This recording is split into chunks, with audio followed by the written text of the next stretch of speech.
승리의 하나님, 예수님은 하나님께서 예비해 두신 기쁨을 기대하셨기에 십자가 부끄러움을 묵묵히 참아낼 수 있으셨고, 마침내 하나님의 보좌 오른편에 앉는 영광을 얻으셨습니다. 반면 가롯 유다는 예수님의 가르침을 받으면서도 자기 생각을 꺾지 않음으로 인해 결국 사탄에게 이용당하며 비참한 최후를 맞이하고 말았습니다. 주님, 고난주간 수요일 아침 십자가를 통해 영광을 얻으신 예수님을 바라보며 우리도 십자가의 길을 소망하게 됩니다. 십자가를 지는 그때는 힘겹고 고통스럽지만 그 고통 뒤에는 예비된 놀라운 기쁨이 있는 줄 알고 우리로 끝까지 그 길을 인내하며 걸어가게 하옵소서.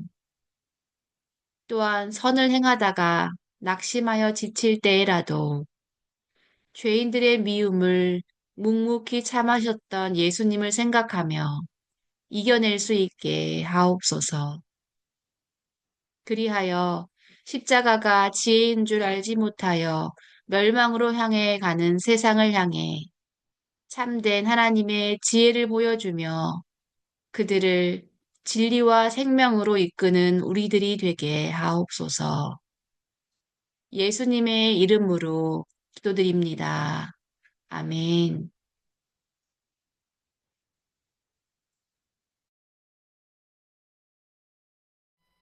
네, 이 시간 같이 말씀 보겠습니다.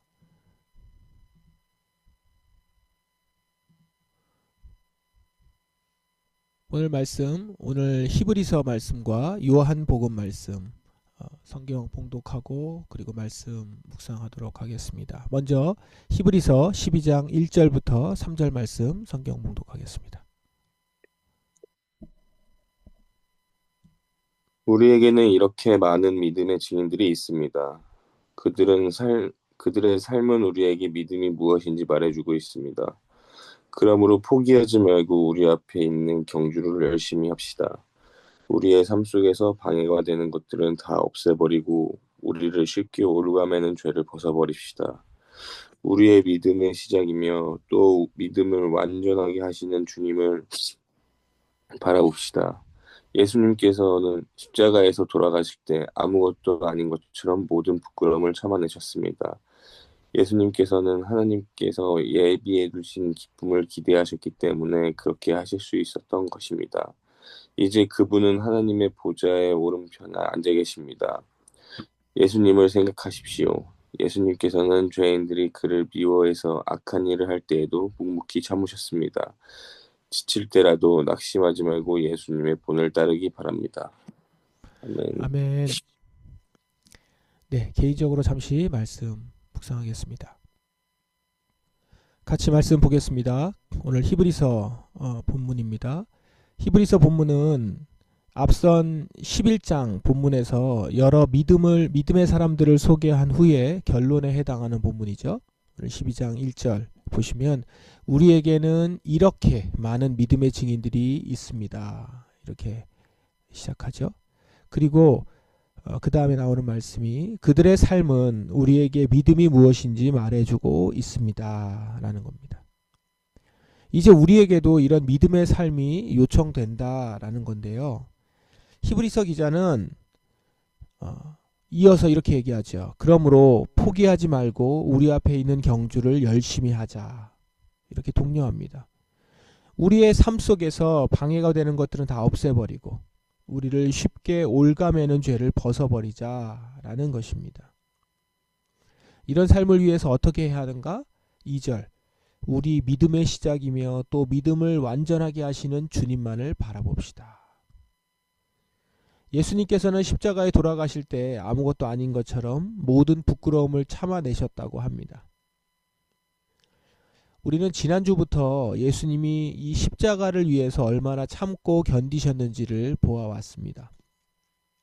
심히 괴로워하셨고 고민도 하셨고 십자가를 생각하면서 고통을 느끼시기도 하셨죠. 그리고 이제 십자가에 돌아가실 때도 큰 부끄러움을 참아내셨던 겁니다. 예수님은 하나님께서 예비해 두신 기쁨을 기대하셨기 때문에 그렇게 하실 수 있었던 것입니다. 그리고 그 기대대로 하나님 보좌의 오른편에 앉아 있는 것이죠. 예수님은 십자가를 따르는 것이 지혜요 능력임을 우리에게 몸소 보여주신 분입니다. 그러므로 우리는 예수님을 바라보고 그분을 따릅니다. 그렇게 예수님을 따를 때 우리는 예수님처럼 참고 기다리며 낙심하지 않고 십자가를 지고 갈 수 있을 것입니다. 이제 우리 신약 본문을 읽겠습니다. 요한복음 13장 21절부터 32절 말씀을 성경 봉독하겠습니다.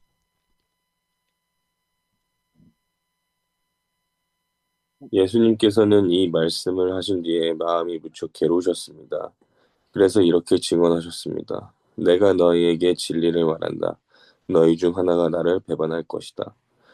제자들은 서로 얼굴을 쳐다보았으나 예수님께서 누구를 염두에 두고 말씀하시는 것인지 전혀 알 수 없었습니다.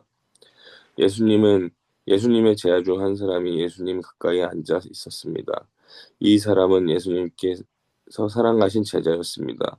시몬 베드로가 이 제자에게 고개짓을 하여 예수님께서 누구를 가리켜 말씀하시는지 물어보라고 지시했습니다. 그 제자가 예수님 옆으로 가까이 다가가 물었습니다. 주님, 그가 누구입니까? 예수님께서 대답하셨습니다. 내가 이 빵을 접시에 찍어주는 자가 나를 배반할 자이다. 하시면서 빵 조각을 집어서 접시에 찍어 갸롯 사람 시몬의 아들 유다에게 주었습니다. 유다가 빵 조각을 받자마자 사탄이 그에게로 들어갔습니다. 예수님께서 유다에게 말씀하셨습니다. 내가 하려는 일을 빨리 하여라. 거기에 앉은 사람 중에는 예수님께서 유다에게 무슨 뜻으로 이 말씀을 하셨는지 이해한 사람이 없었습니다. 유다는 돈을 관리하던 사람이었기 때문에 예수님께서 유다에게 명절에 필요한 물건을 사라고 말씀하시거나 가난한 사람들에게 무엇을 주라고 말씀하시는 줄로 생각한 제자들이 있었습니다.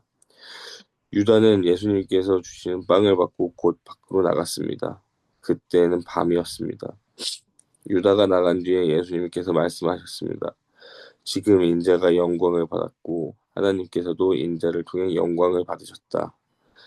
하나님께서는 인자를 통해 영광을 받으시면 하나님께서도 인자를 영광되게 하실 것이다. 곧 그렇게 하실 것이다. 아멘. 아멘. 네, 개인적으로 잠시 말씀 묵상하겠습니다. 같이 말씀 보겠습니다. 오늘 요한복음 본문은 예수님의 마지막 만찬 내용이죠. 성경을 보면은 수요일에 하신 일이 정확히 나와 있지는 않고요. 대신 목요일 만찬 이야기가 길게 나오기 때문에 오늘 그 본문을 미리 보는 것입니다.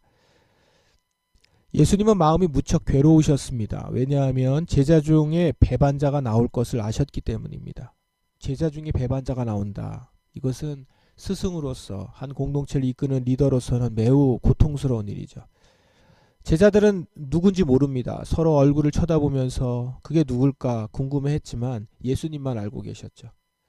그리고 이 글을 읽고 있는 우리들, 독자들도 이미 알고 있죠.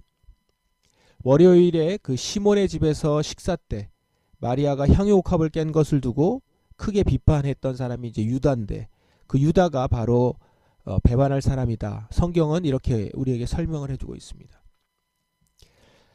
예수님이 아신 것은 예수님이 유다가 배반자일 것을 아신 것은 아마도 성령님이 일깨워 주셨을 수도 있고요. 혹 그렇지 않더라도 이미 예상이 가능할 것입니다. 제자들을 사랑하셨던 예수님은 한 사람 한 사람을 개인적으로도 가르치셨을 것이고 계속 주시하셨을 거예요. 각각이 얼마나 많이 성장하고 변했는지, 아니면 자기 생각을 하나도 내려놓지 않고 있지는 않은지, 이런 것들을 다 보시고 아셨을 것입니다. 유다는 자기 생각과 마음을 내려놓지 않았던 사람이었던 거죠. 그가 꿈꾸는 나라와 예수님이 말씀하시는 하나님 나라가 많이 달랐습니다. 그렇기 때문에 예수님이 말씀하신 그 나라를 유다가 받아들이지 못한다면 그는 예수님을 결국 떠나고 배반할 수밖에 없을 겁니다. 그리고 지금 그 때가 다 된 겁니다. 가룟 유다는 예수님의 말씀을 받아들이지 않고 자기 뜻을 꺾지 않다가 결국 사탄에게 이용을 당하게 되었고 그것을 깨달은 후에는 비참한 최후를 맞이하게 됩니다. 예수님은 이런 가룟 유다의 최후가 예상되기에 그 마음이 무척 괴로우신 겁니다. 그리고 이제 유다가 자신을 배신함으로 예수님은 본격적으로 십자가 처형으로 가는 길로 들어서게 될 것입니다. 예수님은 유다가 나가도록 내버려 두신 후에 말씀을 하시죠. 지금 인자가 영광을 받았고 하나님께서도 인자를 통해 영광을 받으셨다. 31절에 이렇게 말씀하시죠. 이 말은 예수님이 하나님의 아버지의 뜻대로 행하는 십자가의 죽음으로 갈 것이다 라고 하는 말이죠. 십자가의 죽음을 통해서 영광을 받으신다. 그렇다면 이겁니다. 만일 유다가 배반할 것을 만약에 예수님이 유다가 배반할 것을 사람들 앞에 폭로하고 그러면서 예수님은 이제 그 자리를 피하셨다면 배반하고 나는 잡히게 될 것이다 라는 것들을 사람들에게 폭로하고 그 다음에 예수님은 그 자리를 피했다면 당장 예수님이 체포되는 것은 피할 수 있었을 겁니다. 그러면 십자가의 처형이 일어나지 않거나 지연되었을 수 있겠죠. 그러나 그것은 하나님 아버지의 뜻이 아니라는 겁니다. 하나님 아버지의 뜻이 아닌 것을 행하면 하나님 아버지께서 영광을 받으실 수 없습니다. 그런데 예수님은 지금 유다의 배반을 허용하시며 자신이 십자가에 못 박히는 길로 들어감으로써 하나님 아버지의 뜻대로 행한 것입니다. 그렇게 아버지를 영화롭게 한 것입니다. 그리고 그 이후에 기대도 하시죠. 하나님께서도 인자를 영광되게 하실 것이다. 곧 그렇게 하실 것이다. 그리고 정말 예수님은 그렇게 영광스럽게 되셨지 않습니까? 예수님은 십자가에 담긴 역설적인 지혜를 알고 계셨고 그것을 붙잡으셨습니다. 그리고 그렇게 우리에게 십자가의 지혜를 보여주셨습니다.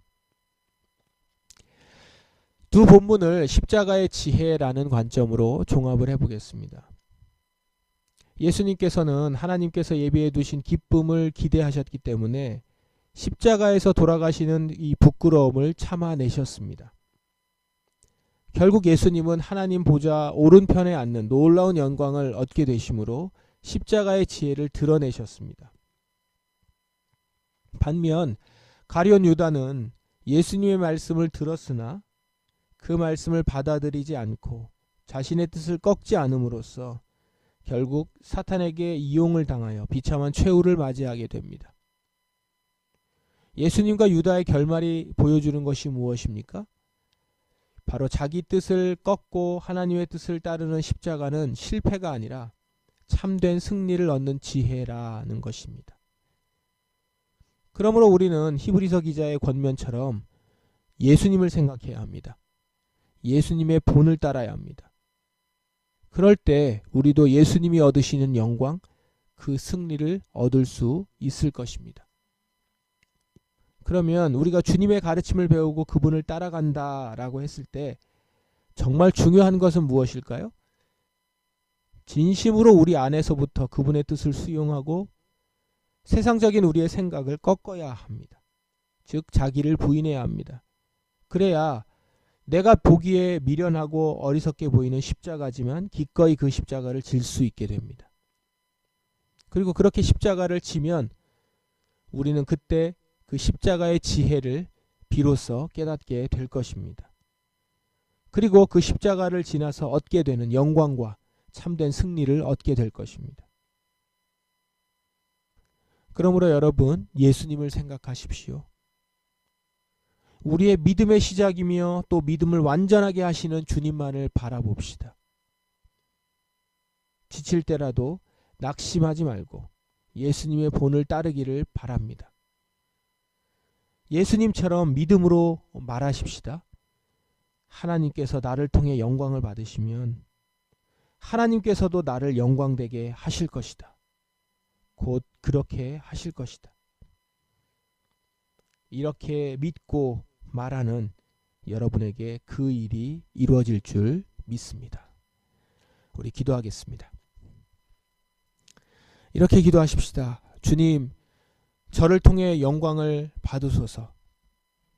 그리고 주님, 저를 영광되게 하소서.